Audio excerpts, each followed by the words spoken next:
Teaching quality is crucial to learning, especially for kids that come from low-income families.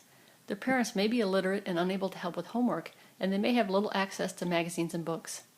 From the data that's available, teacher quality seems to be quite low in the public school system in Mexico, and this is especially true for kids from the poorest areas.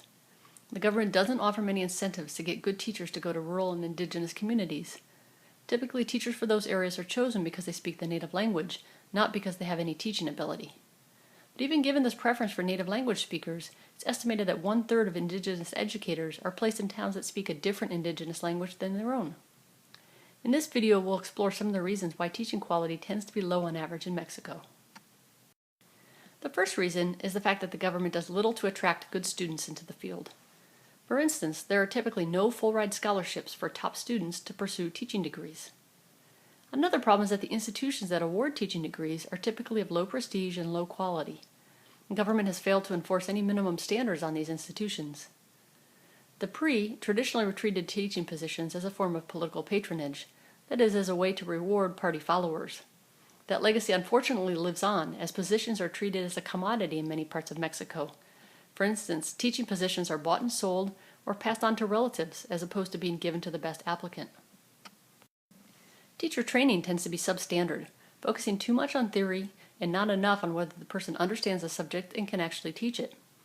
There are no national standards for testing whether teachers understand the subject matter well, but the few data that we do have is not promising.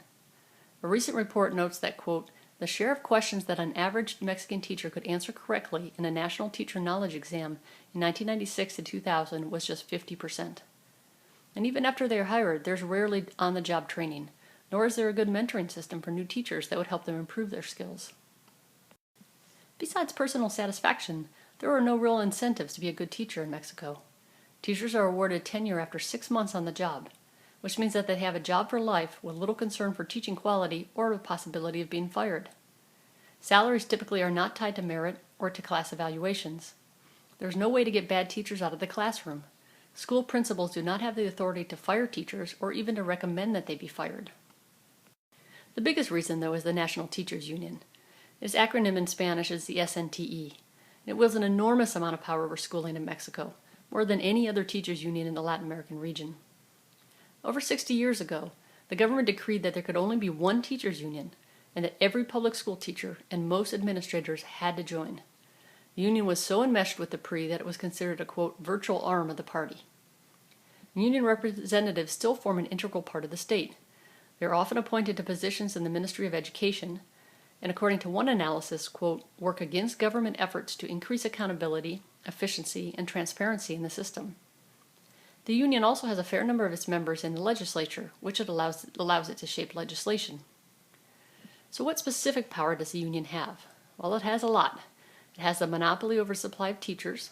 It has the power to veto decisions made on contracts, training, hiring, incentives, sanctions, and teacher placement.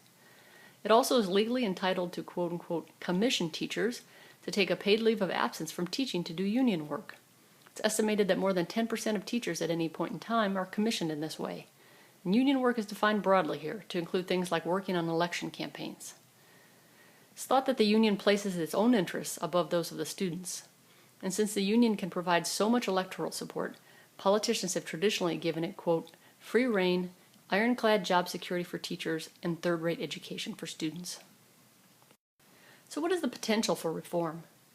Well, there are a lot of obstacles to reforming the educational system. First, there are powerful interest groups, like the teachers' union, that benefit from how things are now and will fight vehemently to keep it that way. There are also politicians who use the system for patronage and who are also likely to favor the status quo. On the demand side, there's been little pressure from parents to increase the quality of public education. And when parents do complain, there are no real channels for them to make a difference.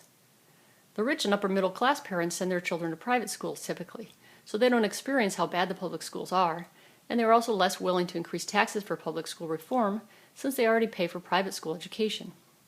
Things may be changing though. Recent surveys show a broad dissatisfaction with the system and with the teachers' union.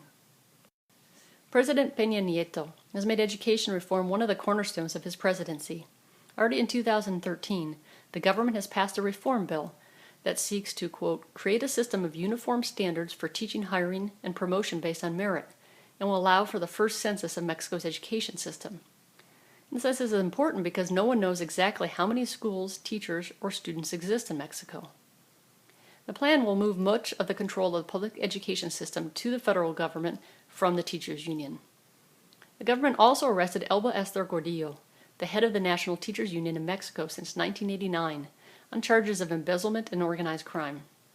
Until now, she's been relatively untouchable, although this arrest may have more to do with her split with the PRI rather than a new spirit of anti-corruption on the part of the government. But in closing, I want to say that Mexico is famous for elegant laws and rough-and-tumble practice. The new bill is a good start, but real education reform will be a long, hard road, and the jury is still very much out. All of the information in this video and the quotes come from Jeffrey Puryear's Lucrecia Santabanez and Alexandra Solano's Education in Mexico, which is an excellent introduction to some of the problems that the Mexican educational system has. The information on the new reforms in Mexico is by E. Eduardo Castillo's 2013 Huffington Post article.